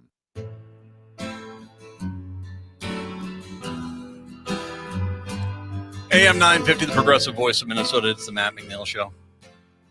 It's why you just heard a lot of reasons why you need to vote this election cycle. Can I give you one other reason? If you're one of those people that in June, late June, you were furious that you couldn't wait for November to get here fast enough that you were here, but now all of a sudden you're like, no, I'm busy. If you're one of those people that's out there buying the Republican talking points, the Republican ad campaign to discourage Democrats from going and voting, because once again, this is a simple math problem. If all the Democrats vote, they win. If the Democrats don't vote, Republicans win. So the Republicans have to convince a large portion of the Democratic Party to stay home every election cycle. That is just math. And so if you're at that point, I want to make sure you understand something. If you elect Republicans, what you're telling them is, I'm okay with you taking away my rights as long as it's far enough away from an election cycle to where I can get preoccupied with something else and not have to worry about it. That is a terrifying thing to tell these people. That, you know what? You can get rid of contraception. You can get rid of gay marriage. I'm going to be livid if you get rid of gay marriage. Will you? Will you? Or 3 months later, will you be like, oh my God, I don't want to vote. I just want to watch Netflix all night. I mean, seriously. Will you? Because if you don't vote them out now,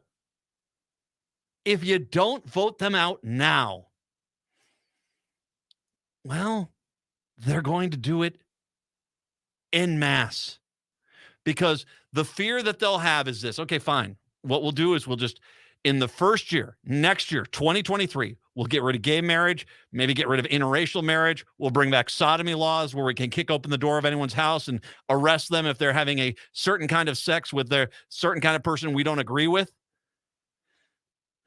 They'll get rid of contraception. And they'll make sure abortion is illegal nationwide. And then they'll say to themselves, what do we have to lose? We can just spend a few $1 million. And those people who are so outraged are also going to be like, I'm playing video games. I don't wanna. You got to get out and vote. You got to get out and vote. The message you will send Republicans if they win is that they can take away your rights and you just will sit there and take it. That's not anything to be proud of. That's just pure cowardice. That's pure cowardice.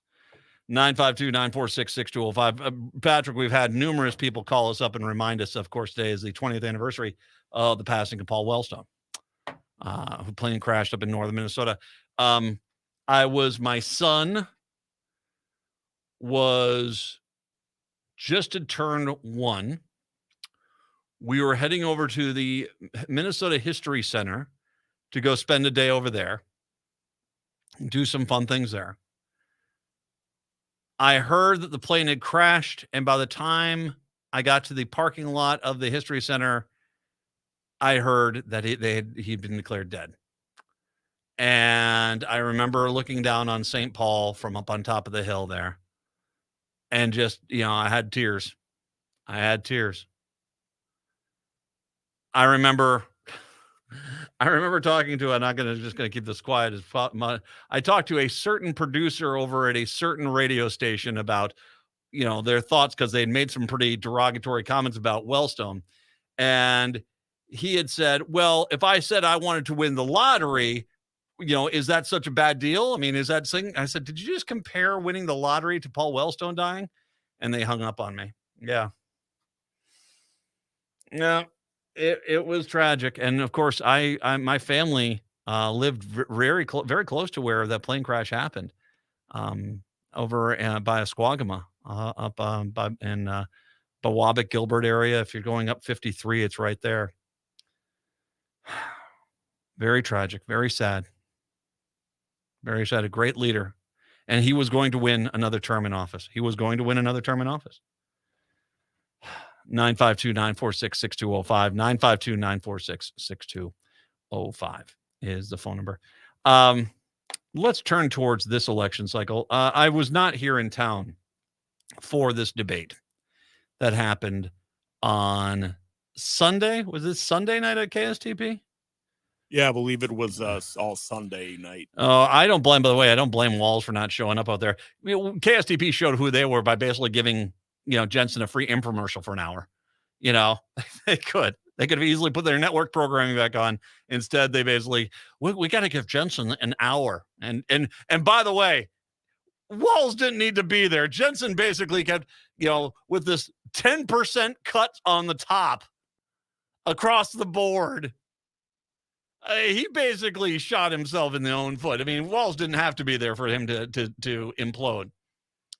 But I want to turn towards that Secretary of State's race, because there is a minute and 8 seconds here with the greatest cherry on this election cycle. This, of all the ads I've heard, East Coast, West Coast, Central United States, there has not been one line that hits as hard or as perfect as what Steve Simon delivered on the crockpot herself, Kim Crockett, at that debate. Let's play this. It starts with Crockett.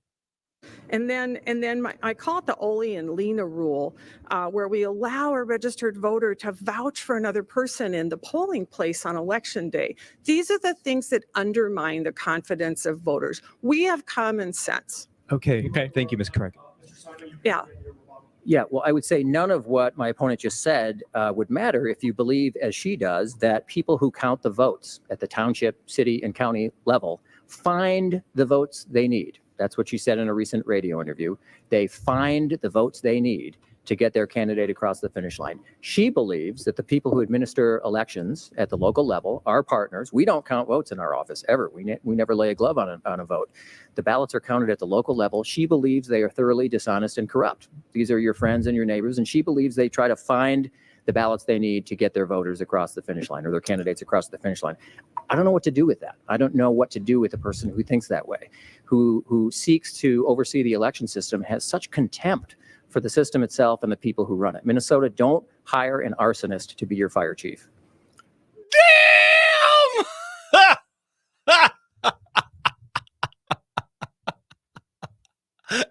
Ow, ow, ow, ow. That left a mark. Don't hire an arsonist to be your fire chief, which is wildly appropriate.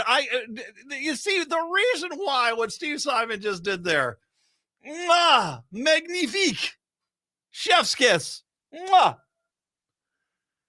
The reason why that's perfect is not only is it a great line, it is absolutely the best description of Kim Crockett, the crockpot herself, I could ever put out there. She is an arsonist who wants to be in charge of the fire department. That is who she is. And,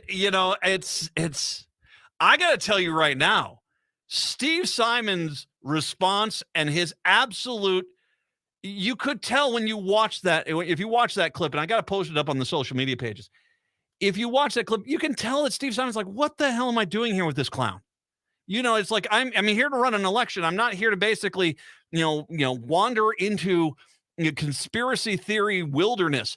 And you could see that it's bothering him, but he has just had it with her, and he absolutely dismantles her, And that is a line you do not come back from. Kim Crockett's done at this point. Ding, the crock pot is finished. Mwah. That was great. And as a matter of fact, that was such a good thing. And when you factor in Steve Simon and Tim Walz, right now, I mean, how long until you get Schultz's campaign out there actually saying, you can vote for Tim Walz and vote for me? I'm sorry. I think that the Walz campaign and Steve Simon's campaign are doing such a thorough job of knocking down these clowns that it's probably going to be enough to get Julie Blaha and get Keith Ellis in another terms too. I'm not saying you don't go vote, because once again, everybody votes. Just think about the message you send if everyone doesn't vote. But still, holy God, was that a smack? 952-946-6205, 952-946-6205. Tell you what, I'm going to actually take the break, get the break out of the way now, because I want to come back. Kim Crockett also in the news. She's got a new endorsement. We'll talk about this, and I'll point out the hypocrisy of the news media, because they should be doing something if they're going to be fair as they treated the Democrats. I'll talk about that in a second. It's the Matt McNeil Show right here on AM 950.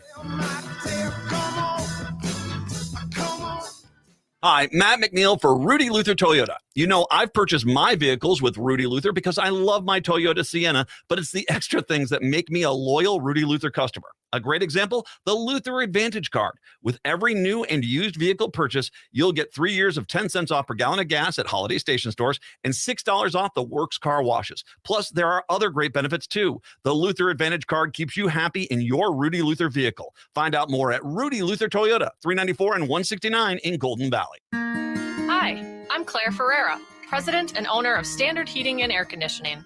Ever since my grandfather founded Standard over 90 years ago, word-of-mouth advertising and referrals from our customers have always been important.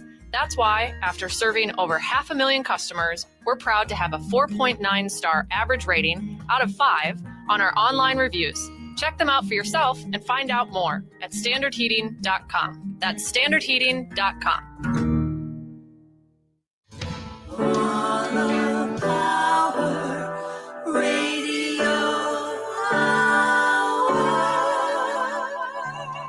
Hi, this is Paul Metza. Thanks for listening to the Wall of Power Radio Hour for the last 5 years on AM 950.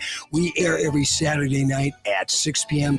We have artists, musicians, private detectives, politicians, and more.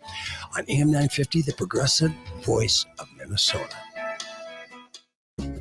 Next Chapter Booksellers has lots of new books in stock just in time for fall. And while we're sad to see summer go, the colder weather does make better reading weather. So stop by the store off Snelling and Grand in St. Paul. Browse the shelves, or if you're not sure what to get, ask a friendly bookseller. We're great at making recommendations no matter your taste. Next Chapter Booksellers also has a wide variety of puzzles, games, and even some early holiday shopping gift ideas. That's the independently owned Next Chapter Booksellers in St. Paul. AM 950, the progressive voice of Minnesota. It's the Matt McNeil Show. So a few months back, I kind of, threw down the gauntlet a little bit with the Dean Phillips campaign, because Dean came on out and said, before this election cycle, that he didn't think that Joe Biden should run for another term in office. And I got mad at Phillips. I said, it's like, I'm not saying you can't have that feeling. I mean, that is, you're entitled to it. But dude, wait until after the election. 20 minutes after the election, you can come on out there and say, I don't think Biden should have it. And I said, the problem is, it's not so much you. Fine. I still to this day do not think you had to say that to win Minnesota 3. I think that district was yours. The other guy, who apparently has got military experience, put a picture of a Russian boat on his, never mind. He's not exactly, your opponent's not exactly running the toughest campaign. But I kind of got mad at you because I said, now you basically, I know how the news media of this state works, and microphones were about to go into every Democrat's face and said, Dean Phillips says that Joe Biden should run for office. What do you think? What do you think? What do you think? What do you think? Immediately went to Governor Walz. Governor Walz was having to deal with that question. It was an unforced error. You didn't need to say in a damn thing. You weren't going to lose that district. And it didn't make a difference anyway in your campaign. You could have just waited till after the new year. And then by all means, you don't want to endorse Biden, don't endorse Biden. But don't deny the fact that Joe Biden's done a hell of a job in his first 2 years. Now, that being said, the question I have is, will the news media have the same standard to this story? Former President Donald fat-ass Trump on Tuesday threw his complete and total endorsement behind Republican Secretary of State Kim Crockett, the crockpot herself, issuing his first Minnesota endorsement of the cycle. Just 2 weeks ahead of Election Day. Donnie T's here to save the day. Trump posted his support for Crockett on conservative social media site Truth Social Tuesday morning, calling her begging for anyone to tweet that out on Twitter, calling her a strong and wonderful woman who'll be smart and a dedicated fighter that in a very important position. His endorsement is the latest national attention. Minnesota's usually sleepy Secretary of State race, which is one of the handful of states being targeted by national Democratic groups this fall. It was surprised to learn this morning that President Trump endorsed me. I appreciate this unexpected vote of confidence, Crockett said in the statement.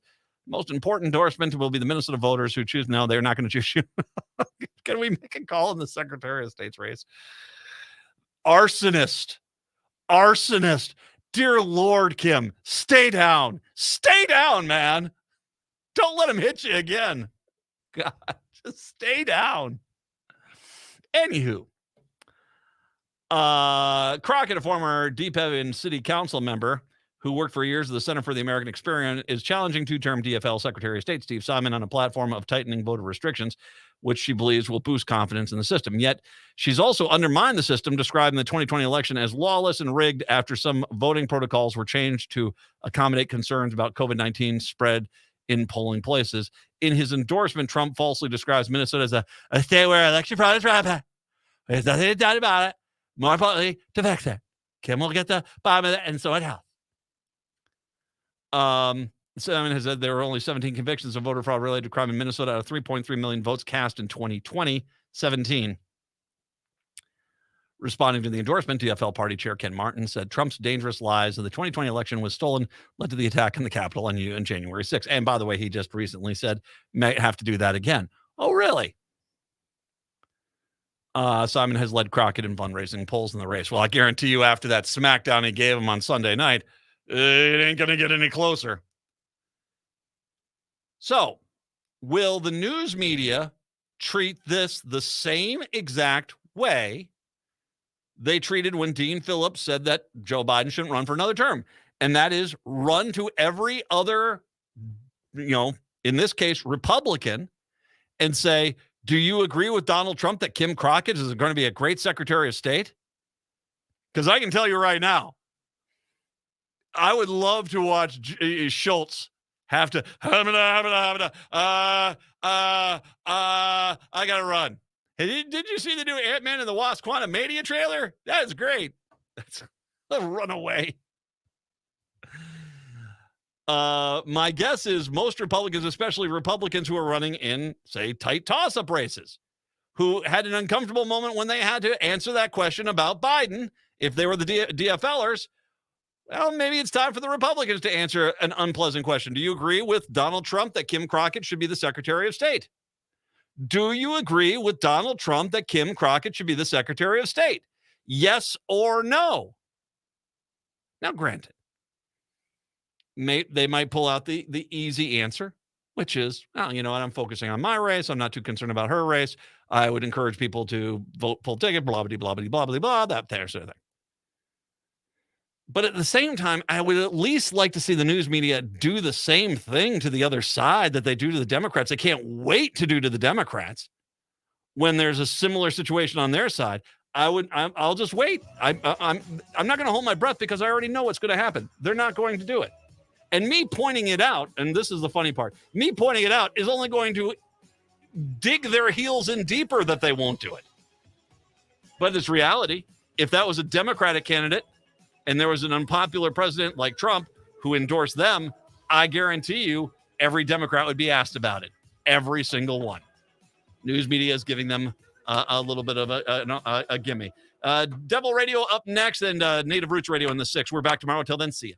Hey, it's Patrick. Football season is building up, and so is the nastiness in your carpets and air ducts.